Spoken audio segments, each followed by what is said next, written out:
Отделом по расследованию особо важных дел Следственного управления Следственного комитета России по Республике Саха-Якутия по материалам проверки, проведенной прокуратурой республики и сотрудниками Управления экономической безопасности и противодействия коррупции Республиканского МВД, возбуждено уголовное дело в отношении заместителя министра сельского хозяйства республики Василия Афанасьева.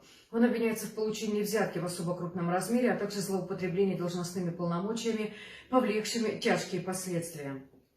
Следствием установлено, что в 2018 году заместителю министра стало известно об искусственном завышении объемов заготовки молока и получении завышенной субсидии сельскохозяйственным потребительским кооперативам.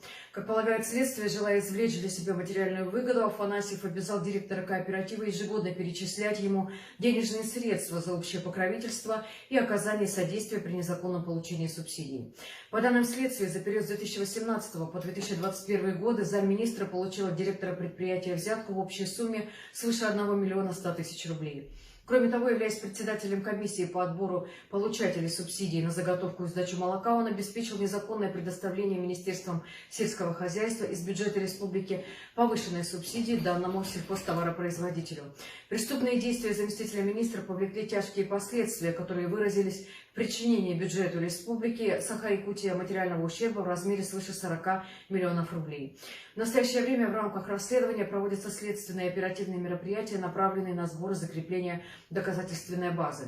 По месту работы и жительства замминистра проведены обыски, осуществляются допросы, осмотры и иные процессуальные мероприятия. Он задержан, допрошен, ему предъявлено обвинение. В ближайшее время ему будет избрана мера пресечения. Расследование уголовного дела продолжается.